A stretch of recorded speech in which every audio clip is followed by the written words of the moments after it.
Did you watch Cynthia Erivo last night at the Oscars and the Wicked stuff? And I didn't know that the Oscars were on because I live under a rock.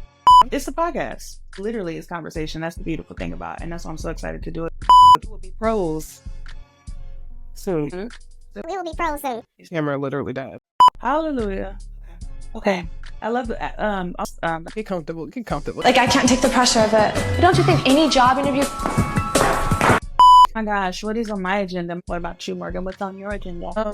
What's on my agenda? All of the things and the voices and the conversations that I keep yearning for from people. I'm like, girl, just go ahead and cultivate that stuff yourself. It's time. It's time. Actually, that was like one of the questions because they don't know us. I mean, our friends know us. And our potential audience, they do not know us. Oh, yeah. What's this? Yeah. How about you go first? What's the question? Who am I? Yes, who are you? Yeah. Oh, yeah, let's do it like that. Okay, this is what we'll do. Look at you, audience. You're journeying with us in real time on how we're going to navigate conversation. What's the most important thing that you feel like people should know about you? If like they're a new person, but they wanted to know the in-depth of who Morgan is, what would be the number one thing? Or maybe even top 3 things to make it a little easier. Okay. I think this will accurate. I have a question for you that's not that, and I think it will be perfect. So I think the top thing is that I just love Black women, and that feels like the repetitive sense of my, like the repetitive theme in my life is that just how much I love Black women and all of the things that we are and are not. And so like everything that I do is like in rotation around Black women and Black women wellness, and I love wellness. So, and I don't mean like the cliche, like, so I guess Black women and wellness, the cliche of let's work out and have fun and be smiling, but like, and you just said you don't believe in balance, and I don't necessarily believe in it, but actually I'm lying, I do. I believe the 8 dimensions of wellness, if we think about that. So if you like to rate, if this is the 8 dimensions of wellness circle, and like you're a 2, and then you're a 2 in exercise or working out, but you're like a 10 in mental health, your will is going to be lopsided. So like, how can we get it to a point where our will is just a little even so they can actually turn? So thinking about wellness in that way. And I guess the other thing is like, I'm an auntie. I've been an auntie since I was 4. I love that I'm an auntie. I'm actually reaching auntie age, but being an auntie and being a leader, I think that's the first. I've always wanted to be a big sister, but I'm the baby of the family, so that was my first role of leadership. And I love my nieces and nephews. The girls stay down. I love them down. I love my nieces and nephews. They were like my first little kids. So Black women, I was raised by Black women. You know, just I love Black women, wellness, and I'm an auntie. So my question for you, Raven, is how would people describe you versus how would you describe yourself? Oh my God, yours was so much better. You would think you're the therapist. I mean, basically most days you are my therapist, but how would most people describe me versus what I would say would be, most people, it's so weird because that's such an insecurity of mine sometimes, but I'll just throw something out there. Most people would describe me as, you know what it is? The reason I'm processing is because I'm always thinking about what somebody is perceiving me as, but I'm going to just say it and I hope it doesn't, however it's received, that's what we're going to just come out with. Deep and extra. I think people would say extra, like I'm come to the space where I don't feel like people are annoyed by it. I think for such a long time it was an insecurity that people were annoyed by how deep I am, if you will. Nevertheless, I think people would probably say deep. And then with regard to how I would describe myself, I would probably say the same thing actually. I am universally always deep. I feel like it's with humor and fun a lot of times, but I'm always just extra and deep when it comes to like thinking, because I'm literally never not thinking, if you will. Double negative, I know, but still, I'm always thinking. So deep, so I guess all that to say deep can be deep on fun, frivolity, but then it also, baby, I'll get real quick on some geopolitics real quick and go deep. So deep, I think both people would say the same thing. I can see that, but I can also see why it could be an insecurity, because I feel like that was also a one point in time a shade term. Why are you being so deep? Like, but also it's why are you being so shallow? Like I feel like, but also I think that's the reason why we are starting this podcast is because we don't feel like people often, you know, embrace the nuance, the conversation of things, like, and there's nothing wrong with that. And I do think you are deep, but I don't think of it in the shady, because when you said it, I was like, that I can see how the shady, but I think so. I just took an Enneagram test, and I don't know if have you taken it? I think I'm a 9, but it was such a long time ago, but I think I'm a 9, I think. What? Stop it. You're a 9? I Are you think I'm a 9? I mean, she said you're either a 9 or a 6. And she was like, Okay. and 9s always see all the sides of things. So I think that's more what it is versus like deep, the shady way. It's just like, no, I can perceive all the perceptions of all the things, or not can, or I try to like analyze the things from all around. It's really crazy. No, 100%. And honestly, just really quick, which is interesting. That's actually even what my clients often say. They're like, nobody ever acts that way, or we're able to da-da-da. And I'm like, that's the only way I know how to do it is literally I have this thing, and then I say, let's look at every aspect of it, and then underneath it, and then on top of it, and then around it too. I don't even know any other way to be, but that is interesting. Wow. That's really crazy. I almost want to go back to my email and make sure that she said a 9. Right? Same, actually. No, we should. Matter of fact, maybe that should be a whole conversation one day, at least for like 5 or 10 minutes of just the exploration of our Enneagrams. Because low-key, I remember when I took it, I had to do it in my first year of seminary. I forgot my secondary number. I want to say 7, I think 7 or 5, I don't remember, but definitely my primary one was 9. What's interesting is the person that I was going to invite to have our conversation about queerness is the person that did my test about the Enneagram. And we had a small conversation about how Black women are often misnumbered and mistyped.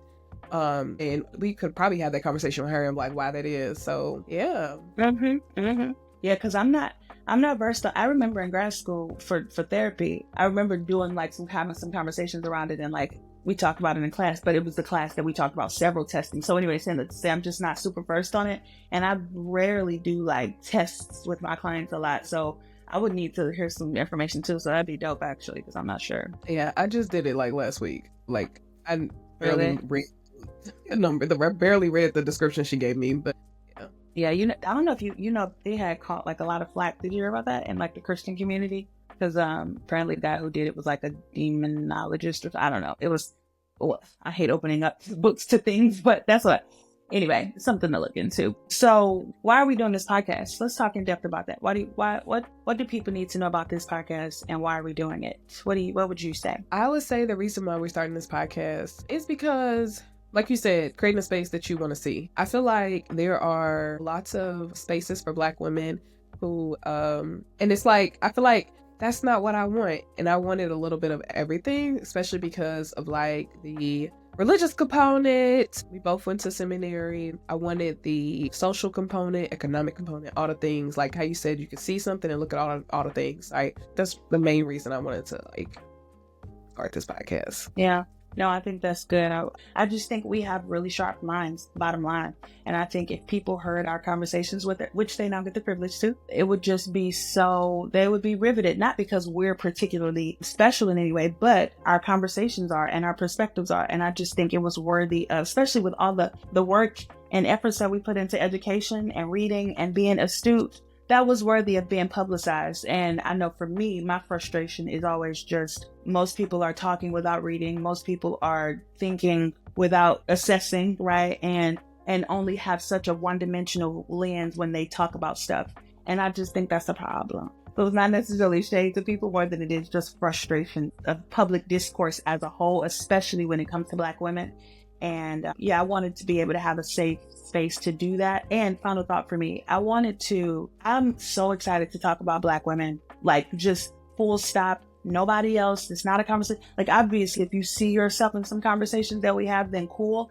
But I just don't like the fact that so many spaces have to be Black plus, Black and Black women. But I just wanted Black women, and I often don't get to do that in some of my own spaces. But I wanted to partner with somebody who is uniquely qualified and has all the acumen in Black women's wellness. And in a lot of ways, I've learned so much from you, Morgan. You know this. We talk about this a lot offline. I've learned so much from you. So that's why I was like, let me do it with my sister who actually is in this space all the time. Because so often I feel like I've had to toggle back and forth, which we'll talk about at some point. But I'm just so excited and grateful to be able to have a space where like, no, we don't got to do the plus mark.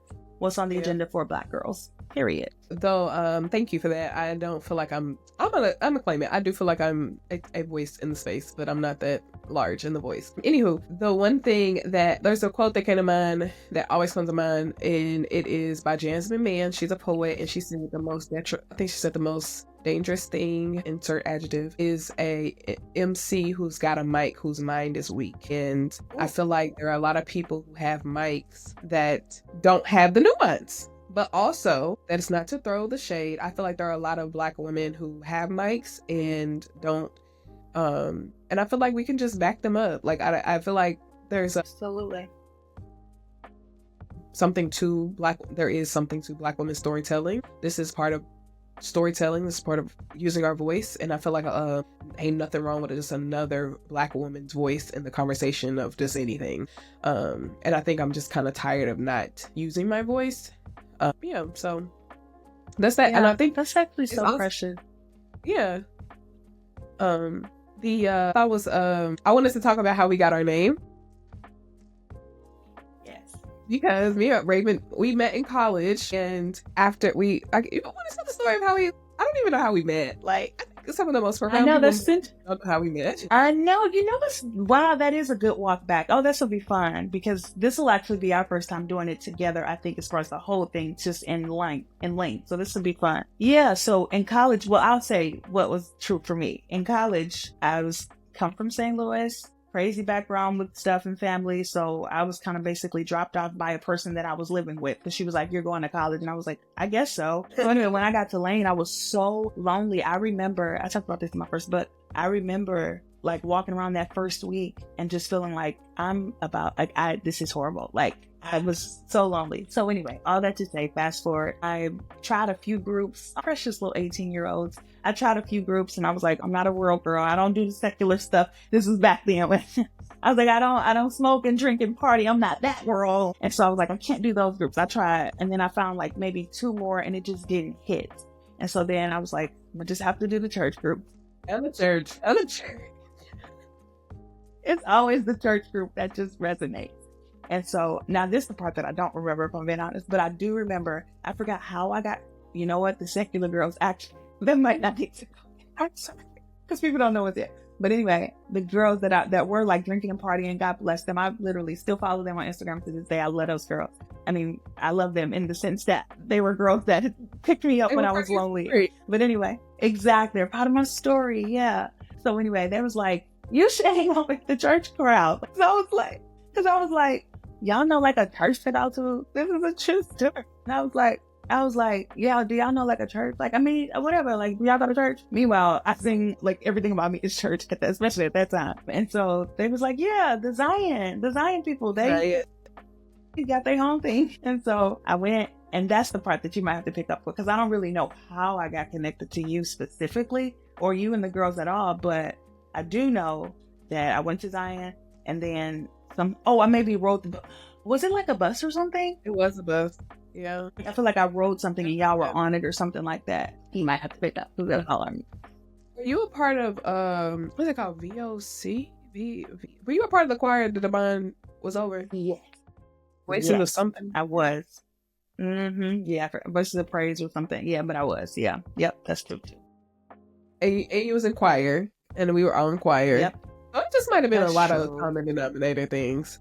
Yeah, of course. I'm tripping. Yeah, you're exactly right. That's what it was. It was just a bunch of things that connected us. What was your did you live in Hamlet first or second semester? Like when you first got there? Nope, I lived in Cleves. That's what it's called, right? Yeah. Okay. Yeah, first semester. And then second, I moved to Hamlet.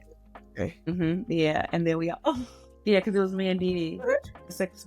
Like 400 forever.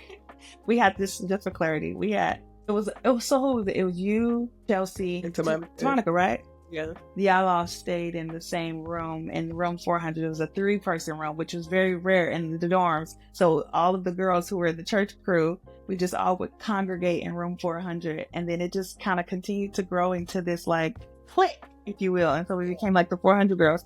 And I feel like people kind of associated that with us too, right? Like, didn't people like know that it was like, oh, that group? Oh yeah, they still call us 400. Yeah. I remember when I was dating, what's his face? It would always be like, you a 400 girl for life. I'm like, boy, relax. But there was a thing. Yeah, like it became a sect, right? It was a whole thing.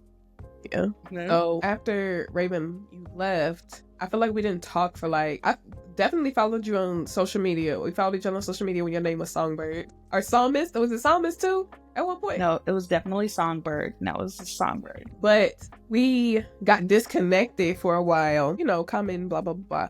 But during the pandemic, we were in the same city 3 times and didn't know it until we got to the city. And we were like, I think God is like pushing us for real. Like, it was a span of a year. I thought it was so crazy. I don't even know how like we figured out that we were in the same city at the same time. I think we would just be like posting. Like, I think most times it was me posting and you'd be like, are you here too? And I'm like, girl, what?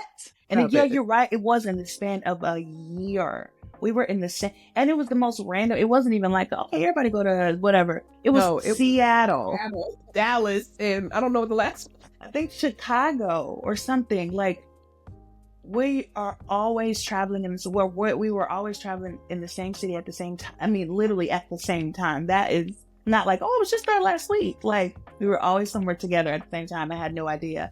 And you're right, we weren't talking. Like, like I would still say happy birthday and stuff like that, but we weren't talking consistently. Yeah, that is so strange. But let me say this though. When we were 400 girls, right? When I was still a part of the clique, I had always, oh my gosh, this is so crazy to say now, but it's true. I think I told you this though. I've always felt like the oh, Morgan, like I felt how much we were alike. I remember the day, I tell you this all the time. The day that it hit me is such a random thing, but I have these like things that just work, that make me know stuff. It was, you mentioned Celine Dion, and you was like, oh no, I'm obsessed with Celine. And I was like, a black girl that likes Celine Dion? And meanwhile, girl, what? But it was the day you said Celine Dion, and I was like, she is a woman after my own heart. Like, it was, yeah. So then, I feel like after that, we started talking more, and it would still be like months in between, and we would literally be like, okay, what's on the agenda?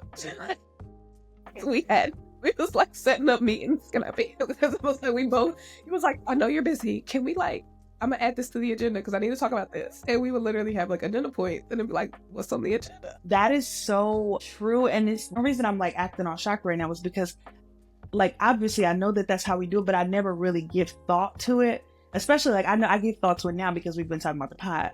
But, like, prior to this era, I never gave thought to how much we would literally put meetings on one another's calendars so that we can talk about social issues and, like, basically dish. Like, you know how people call people and dish about, like, man drama, but we would literally call to dish about social, political, or just cultural things and, like, basically feed onto one another's thoughts and also grow one another's perspectives. Like, we literally were sharpening each other intellectually over the last span of 10 years or so. Like, that is insane. That's insane. Wow. I think what's also interesting is, like, I think one of the other times, like, recently we talked, like, we were talking about how, like, your full circle moment and how you got back to where you are. And, like, I went to the Divinity School at this point in my life. You went to the seminary at this point in your life. But, like, we both kind of ended up at the same spot. And I feel like it even speaks a lot to our development that we weren't in constant conversation with each other.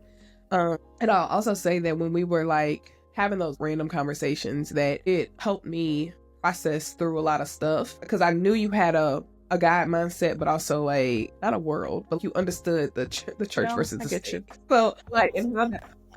Wait, I love that the audience is gonna get to see how we toggle between, not like in a bad, but like this language between we secular, but also we churchy, but not super. Like, I love this. They gonna really get to see this toggle for real.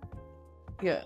So just being able to figure out, I'm like, I need this perspective, like, and I think it helped me out, and I appreciated the conversation. I do appreciate it that we weren't always in conversation. I feel like this podcast is in perfect timing because when we tried this podcast 3 years ago, we literally said in the same month, December, we're gonna start.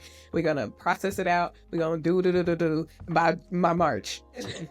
This time we was like, no, we got to be for real this time. Like, we cannot have a repeat of 3 years ago. But I think this is perfect timing of our development. We're not, scared to put ourselves out there, and Yeah.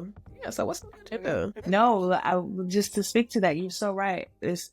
We needed to grow. Actually, no, this is important to say right after that, and then we can pivot from this. But yes, a lot of times you think that like in your 20s, especially with everything going on, that like, oh, you need to be more proactive and you need to be doing stuff. Why don't you have a podcast that's super successful, or why don't you have whatever the job that is super? But in the timing that we've now chosen to be disciplined and actually get this podcast, you're right. It was no better time because we've gone through personal relational things that are so relevant and relative to this that will, that'll feed what we'll have to say. We've gotten the education. We've done the personal sharpening within our own lives, but also to each other.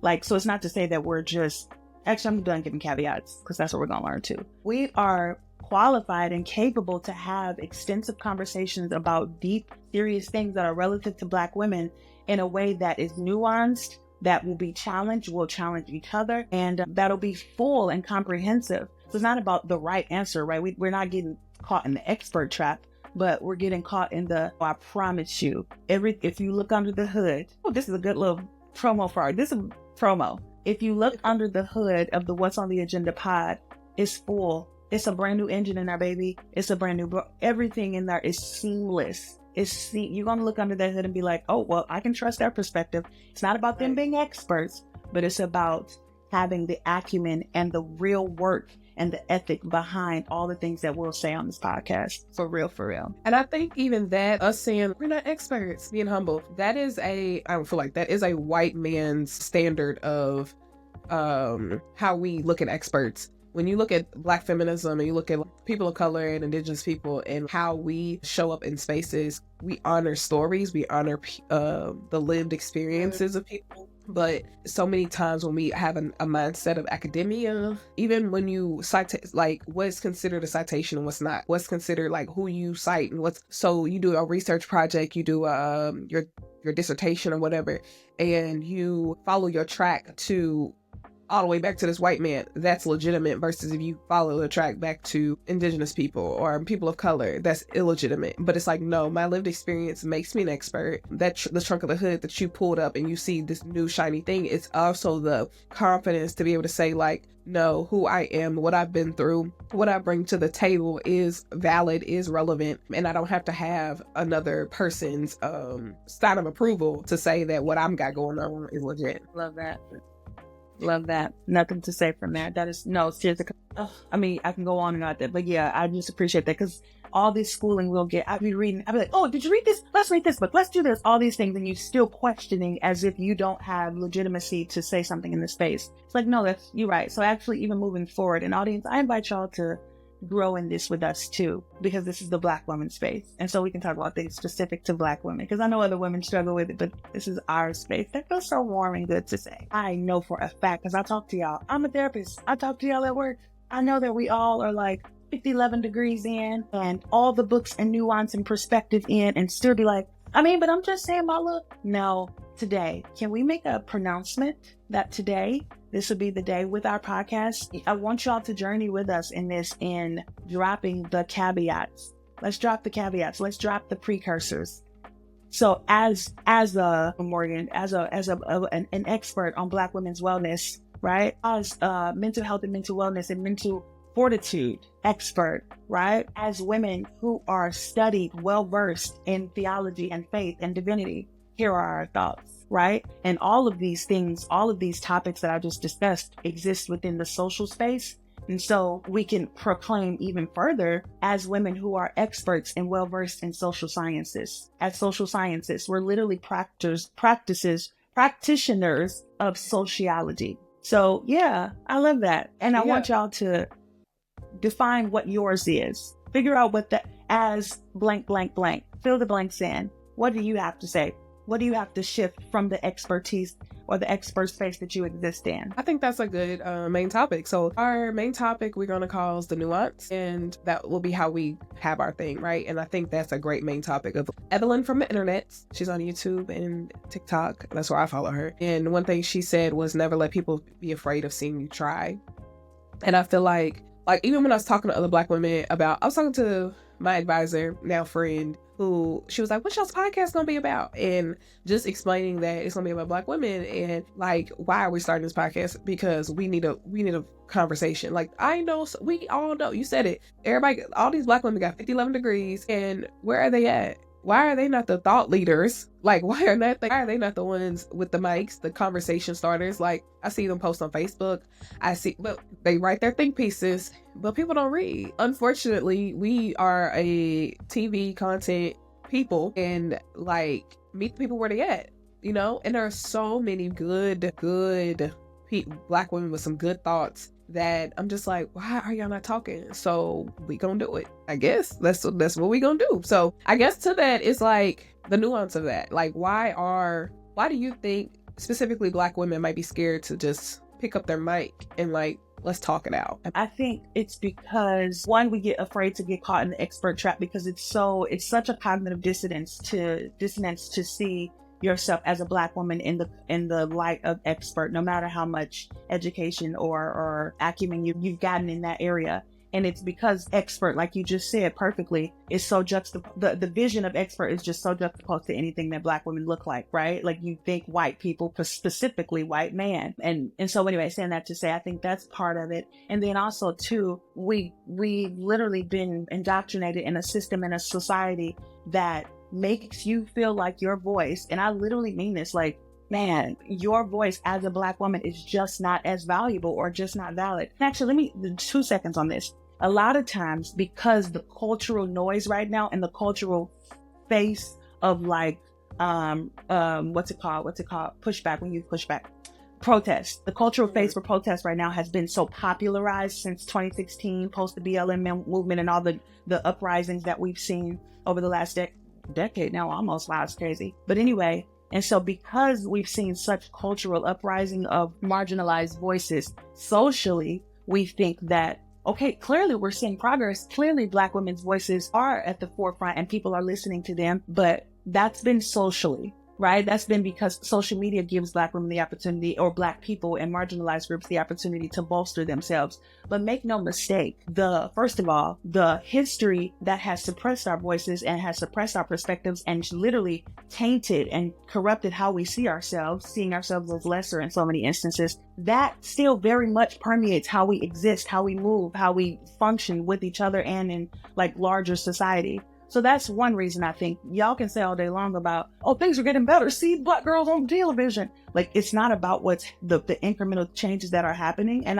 we can leave space for things that have shifted for the better, fair. But what I'm saying is we cannot pretend like so many internalized messages about ourselves and about our families and just how we can show up in academic spaces or otherwise haven't been like long-standing and haven't had real life consequences on how we view ourselves. And you're not gonna get rid of that just because you saw a Black girl on TV with her fist up. I just wanted to, and so I'm speaking this to the larger society, not to Black women, because yeah, keep being on TV putting your fist up, girl, or wherever. What I'm just saying is, I don't want people to misconstrue that. Why y'all still feel like that? Why y'all still feel insecure? Y'all just saying stuff. Y'all just like to be the victims. No, baby, this is so much larger. I promise you that. Does that make sense? Oh, absolutely. You said 10 years that, like, now, even Black people in general getting recognized, but we also have the situation where, like, Target just rolled back their DEI. So it's kind of like, we're fighting, but they started that around the 2016 BLM stuff, but you're fighting systems that are 400 years old. So it's like, okay, cool, we have a moment right now, but the systems and the stereotypes and all the things have been rooted and are still rooted. They haven't been unrooted yet. So, yeah, I totally agree that we're just kind of we're fighting back on this stuff that's deeper than what these last few years have been. Let me just, for people that want proof, again, this is a Black Girl podcast, so y'all know, but I just want to say this because this applies so much. I don't know if I told you this, Morgan. My friend was telling me a story of how her and some friends, they're professionals, so they live in a really nice building out in the state that they live in or whatever. All that to say, they have like a pool, and in the pool, it's certain hours that they can be in it. Her and their friends went out there. They were like, it's fine, whatever, just being a little silly outside, nighttime, having fun in the pool. The security guard, a Black person, this applies. It's just how much this stuff is so ingrained in our thoughts. He came outside and he said to them, y'all get out of this pool. Y'all know y'all can't be breaking the rules like this. It's white lawyers and doctors in this building. That's what he said to them. This is a black man. It wasn't like he was just messed up. No, we don't want to disrupt the white man that live in the building. And she was like, I'm a RN. He's a whole high up in his, what are you talking about? I'm the lawyer and doctor that live in the building, sir. But, and it's no shade to him. God bless him. God bless him. It brings me emotional every time I think about it. But ain't no girl protesting on TV or whatever gonna fix that. Because literally for millennia, let's just say, obviously it's exaggerative, Black people have seen themselves as the other. And it was designed that way. The other, the lesser. So when you think whiteness, when you think white, when you think Eurocentric, you think better inherently, not like we'll say all day long, and it is true, we know how to fight against it with lip service, but I promise you, that ingrained desire to shift immediately when a white person around, that's what we talk about. I don't care about what's on TV. I don't care. I'm talking about my mama still feeling like she has to talk super proper when a white woman come in and say, yes, ma'am. That's something that it don't matter what's happening. But anyway, yeah. Yeah. And then if he's a security guard of a certain age, he's probably doing his best to try to protect, because that's how he grew up. Like you said, he said, we can't do what they do. Like, we can't break the rules like they break the rules. Like, so it is very much, like you said, ingrained. And as irritating as it is, he was trying to do his best to just protect his folk. And that's what you're saying. Like, that's how ingrained it is. I would also, to answer my question of why Black women aren't picking up their mic, is that I feel like we live in cancel culture, and like when we have these conversations, we put them out into the void of the internet. And like, I personally have been scared of like, what if I get attacked? What if I go viral for the wrong thing? What if I go viral, get canceled, go viral for saying something out of context, or, and they just took a clip of something. And that's what kind of been something that I have feared. And it's like, hopefully we build a community that's like, they didn't say that, that's not how they said, but also like when you're a smaller platform, attack of the smaller platform from a bigger platform can go deeper. And then being a Black woman, it's kind of like you already feel unprotected a lot. I really don't want people to feel like this podcast or even this episode is Black Woman Tears, because that's not it. It's just the reality of like how we like navigate this world. We are constantly, that's probably why a lot of people, a lot of people probably like, I'm not putting myself out there because I don't have time to be going through this, right? I'd rather just protect my little peace and keep it moving. Read your books yourself, you know what I mean? Like, so even taking the step to do that it's a big step for me to be able to just put myself out there and like be okay with the fact that somebody might misconstrue what I have to say, and honestly can't do nothing about that. Like, yeah. That's a good one. I wasn't even thinking like that, but yeah, that wasn't the first thing that came to my mind, but I love that because you're right. Which is why I give so many caveats when I speak. So I guess it does speak to a little bit what I was saying. That's why I give so many don't get me wrong, I'm not, and no, because we're so concerned with how we're perceived. But I appreciate that. And that is one of the beauties. I keep saying this because I turned 30 last year. And I'll be 31 this year, child. I don't know how that came. But anyway, one of the things 30 has brought me, I love when women talk about this because it's so true. You'll feel the decrease in concern about perception. And unfortunately, it's because I talked about that hood thing. I've tried to make sure that what's under my hood is so airtight that now I'm like, I don't have to be as concerned because I have all the things I need to back it up. But every day it feels like that's in jeopardy sometimes. And so, yeah, you're right. I think sometimes it is scary to think, shoot, I'm going to be putting myself out there. But I am happy that as we do that, the foundation is solid. So let's go. That's how I feel. When people want to contest my thoughts now, let's go. Please. I'd love to actually. Can I tell you a story? Please. This happened yesterday. I'm like, yeah, let's go back and forth. But honestly, no, I'm not going to go back and forth with some people. Tatiana, also number 400, she was like, you know how when your aunties and your mamas used to see somebody at the grocery store and you be like, hey girl, how you been? She's like, I want that for my life. I was like, oh yeah, okay, cool. I'm at the supposed to run in Kroger yesterday to get some formula. I'm like, oh, I'm gonna get some ice cream. See this? I yawn. I guess some man from the gym saw me. He was like, don't you be yawning. He's an older man. He said, don't be yawning like that. We know where you been, how you been, da, da, da, da, da. Okay, cool. He's talking about the gym. He tells me about this sparkling apple cider drink he got. And he was like, this is my guilty pleasure. I don't drink. It's like a non-alcoholic. It's like, apple juice with a little sparkle. So it's like, you know, he said, I don't drink juice. I guess he drink juice. So then he's like, I was like, well, my guess was just this ice cream. And I was looking at the Ben and Jerry's ice cream. So he's like, oh, it's buy one, get one free. See, I didn't even come here for the buy one, get one free. I just came here for a piece of ice cream. Now I'm about to get 2 pieces of ice cream. So then he's like, they got a new flavor out. He's like, they got a new flavor ice cream out. And I was like, oh, it's probably the American dream because, you know, they be making fun of Trump. Open the doors. Open the doors. I opened the door. Of course, he's a black man that thinks Trump is doing the absolute best job that he can be doing in this country. And I'm just like, oh my gosh.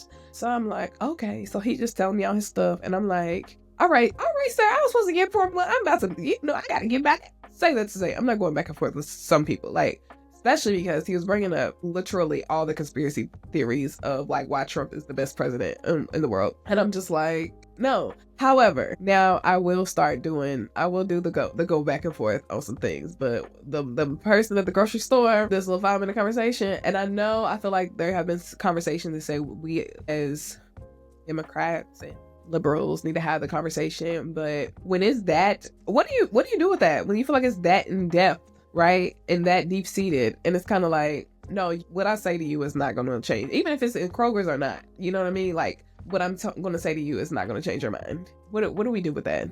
Meet people at the heart level. I promise you, different but same. That's how I approach therapy, or what's taught me how to deal with this very recently is doing therapy, because I just mean when there is hardness, you go to common denominators in human spirit, not for the purposes, because I get like with racism and like white supremacy and stuff, that's a little bit more deep and nuanced. But as far as just ideologies, a lot of times I go straight to the heart level in the sense that I'm not necessarily about to try and fight you on something. What I'm going to do is I'm going to say, no, I can appreciate this. I think the thing is, for me, my concerns are always, with the guy, my concerns are always like the most marginalized groups. And if he was able to, lower the prices of Medicaid or whatever, then I would be all willing. Like, I guess what I just mean is finding something that speaks to his heart issue, or finding something that speaks to a person's heart issue. If you're willing to, like, if you feel that tussle about, should I engage? Should I not engage? So that's the first thing. But then also for me, I feel like it's okay to just be like, no, you know what I mean? I feel like it really is okay to retreat and just say, never mind, I'm not. I know people go back and forth about how much it's our obligation, but the truth of the matter is life is hard enough. I'm following this new tendency where I just swim with the tide rather than against it. And so if you notice that there is a difference, child, I just be like, that's okay. We don't have to necessarily do this. What I was going to say though, actually, before you asked that, in regard to this is where my faith, and this is why I love being a left-leaning Christian, because my faith informs these kind of moments. My faith challenges me. I'm gonna talk slower. Write in the comments at some point if I talk too fast, guys. But my faith challenges me so much to just see beyond what I see and hear, to hear beyond what I hear, to see beyond what I see, even when it comes to racism. I know that that's not for everybody. I get it. But not to the point where I'm trying to absolve people of responsibility or even make excuses. But there is a difference between excuse and explanation. And because I see everything through this post-Eden lens, like after we've entered into sin, now everything is just topsy-turvy horrible. It's just a little bit easier for me to be like, you're just so uneducated, right? And then from that space, tussle and wrestle on a heart level rather than what I'm hearing, because maybe it's nonsense. But you know that, and they don't know that. What would I want if I was just completely oblivious and ignorant to something? But it's a whole other compound. Did that make sense, Dom? Yeah, I think that's actually very helpful for me, because when I have to remember that people are human and that they have hearts, and that they're probably like moving from a place of fear a lot of times, and that in a place of uneducation, etc. So I think that having that in my mind, that they just don't know no better. They just don't know that it would help me, engage with them better, instead of like immediately being like, I can't, because I will get mad. And you actually help me with that. Like, it's like, you can't be like arguing and stuff like this, like that doesn't do well for your body. And I'm like, it actually doesn't. Like, it does not. I don't like the feeling of anger in my body. So yeah, let's deal with the people as meet them where they're at. Yeah. Yes. Like Virgo. Like Jesus did. Jesus asked. I told you this the other day. I found this out in class. I think 98% of his statements, 98% of the questions he was asked, he responded 98% of the time with another question. Like, it's just, when you become, and this just speaks to something larger, when you become inquisitive about people rather than becoming a therapist. I hate to keep referencing this, but I'm telling you, it changed my life in that I just am interested in people now. I was self-righteous before, like always thinking about how it impacted me or how it impacted my views and stuff. And then now I'd be like, tell me what would bring a person to think like this, and be genuinely interested, not just like social fodder for the sake of I'm in your face now, so let me ask you a question, but genuinely be like, man, that's fascinating. Oh, so your mom was a racist and your daddy, oh, and you sit and watch Fox News all day long, and so you're literally, is it that you hate me, or is it that you're literally just indoctrinated? And this can speak to anything, because I know racism is dicey, but it can speak to anything. So yeah, no, but that's real. That's real. In that same vein, I think it'll be good to also let the audience know that we'll be doing different segments. So the nuance, that's how all of this got started, is that we'll be doing a nuance segment, which will basically be the whole exploration of whatever the topic is that day, right? But then from that space, we'll also be offering book recommendations, because you don't want to just take our word for stuff. You want to actually become well-versed in stuff yourself, and also develop your own opinion, because child, you might leave off here and be like, they were dead wrong, and that's okay too. So we'll be doing book recommendations, and we'd love you guys' feedback on different books that we should be reading. I want y'all to tell us, because that's all we'll be doing when we have time anyway. I know Audible has been a good friend over the last several years. But yeah, so that'll be another segment. Morgan, I don't know if you want to throw something in there. Definitely throw a book out. I think a good, this is gonna sound so what's the word, blasphemous, okay, but a good Bible, a good book we could keep in our as our Black feminist Bible is the Black feminist thought, our canon. There we go, our canon. Okay. Mm-hmm. What is your canon? And I think Black Feminist Thought by Patricia Hill Collins would be a very good, like I just need something to start my journey into like what the heck they talking about. Black Feminist Thought, I think, will be a good starting place. I love it. No, that's good. You know what? And just on that too,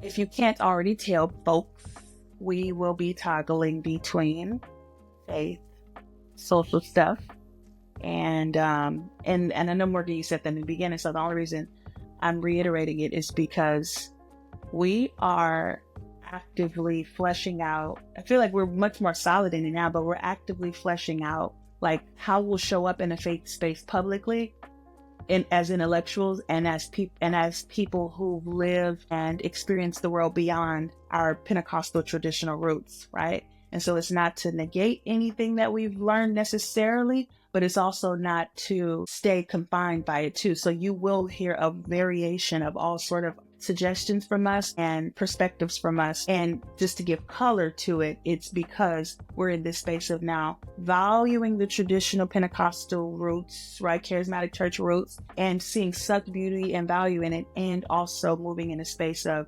public intellectuals. And that is socially, it's been a pariah kind of a place to navigate, but we're going to do it, and we're going to do it well. Go ahead. But I was just going to add to that is that you can't have a conversation in America without having a conversation of faith. And I think a lot of times people don't like have that wrestle, and there has to be a wrestling with that. And then you bring Black women to that. Like Black women, not even when you think about Black women, Christian women, Black women are a faithful group of people. Like they believe in spirit in a form. Most Black women that I know have a spiritual connection to something, and it might be easy to write for Christian people. It might be easy to write that off, that it ain't the one and true and living God, right? No, there's still a deep connection, and religion is a part of sociology. It's a part of wellness. I feel like this podcast will bring in the aspects, like we keep saying, that I think that we'll be able to have the conversations and the nuance. Like, and I think like this ain't a Christian podcast. This ain't a gossip podcast. This is a Black woman's podcast, and it is truly about the aspects of Black women, and we are always navigating this solar system of things for Black women, and that's just what it is. No, and we're wrapping it up here. 2 more segments, but yes, I just want to clap, because this ain't a Christian podcast. This ain't all of that. Everything you just said, I just want to clap it and just eat it up, because that was so good. This is the intersection of all things that impact Black women. That's what this podcast is, period. Okay, so 2 more things. Oh, Do you want to introduce the fun part, like the girls writing in and all that, and then we can move to the heart? sure. Yes. So we want to engage with our audience, and we also want you all to engage with us. So every episode, prayerfully, we will have a conversation about, Raven said, fun. So that's literally in the outline, fun. And this segment will be called What's the Girl Saying? Because the nuance will probably be heavy, deep, in the sense that we are thinking about stuff. But we want to have some fun conversations with our communities. Follow us on What's on the Pod. I think that's Instagram. What's on the agenda? The Agenda Pod on Instagram, TikTok, all the things. You can engage with us via comments. We might have an Instagram poll. You can write in. We do have a what is it called? A Gmail. So you can email us at whatsontheagendapod@gmail.com. If you have questions, if you have suggestions, like Raven saying, even with books or whatever, we want to make this truly a commerce community of Black women. We also will probably do like some interviews and call-ins and things like that. Yeah, so engage with us and we can have a little conversation during our What's the Girl Saying segment. No, I can't wait to hear from y'all, for real. It's gonna be so good. And then as we close, each week we're going to do a heart segment, and we just want to hear from y'all. In addition to hearing from y'all, we want to talk and you guys to level with us in some things that are on our hearts and some of our like bigger takeaways from the conversation. And ultimately we want to convey why this conversation, that whatever conversation we'll have that day, why it matters, and put something on you guys' hearts as well as it permeates our hearts in real time. Because what y'all are watching for real is us real time grappling and wrestling with things that we've read and stuff, but then we're coming together to say, okay, let's flesh it out for the world. So in that same vein, Morgan, what does this all mean for you? Like us, the culmination of this baby that we've been trying to birth for forever, child. What does it all mean, and what's on your heart with regard to it as we close? If I was to wrap up something from this, it would be to pick up your mic, Black girl. Pick up your mic. Yes. And I mean, not necessarily your actual podcast mic, but like the thing that's on your heart, pick it up and let's do it. Like, let's stop being scared. Let's stop being scared to let people to see us try. Step out on faith that whatever it is that you feel like you need to do in this next season of your life, that you're going to be met with a community that is going to support you. So I would have to say that, pick up your mic. And yeah, I think that's why I think this episode, that's the heart issue for me, is that it's time for us to start being the ones that are having the conversation, that's leading the conversation, that's leading the movements. We already lead the movements, but like, I don't mean like lead from behind. I mean like lead from the front, and be okay with that. I love it. Ooh, pick up your mic, Black girl. Can I steal that? Oh, no, if I had to, you know what? Mine is, I love that. And also, mine is, I was thinking about this as I was preparing for today. All of my relationships, I'm such a baby, I'll cry because I'm deep, but I'm serious. All of my friendships, and I reflect on it because I'm so excited to get to start this with you, Morgan. They pour into me. Like when I hear somebody of my clients say, oh, my friends don't. I've been so intentional about making sure that everybody in my life, it's reciprocal, right? Not that I don't, because I don't mind giving, but I know as a Black girl, I'm giving up that trope of not needing it, right? Or we don't have to live by that anymore. So let's not.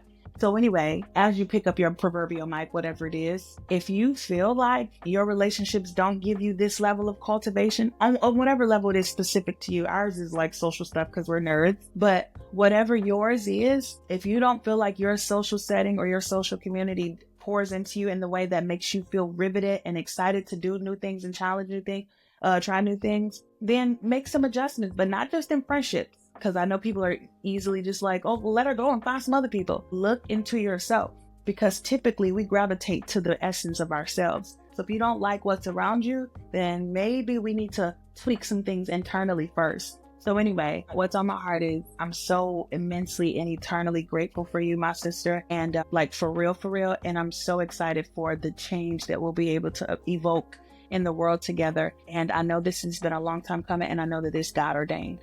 For real. So, yes. Well, that's a good way to wrap it up. Oh, and I'll say this. When you texted me this morning, I was really scared that you were about to cancel. And I'm like, nope. Okay, family. We love you guys. I missed that. Oh my God, we're gonna have to get this mic thing in too. Y'all, we gonna get it. We gonna get it. But we love you guys. And here we go. I'm gonna do it like this. It's so good to meet y'all. It's so good to meet you guys. Join in. Press. Okay, wait. So last thing, let me see.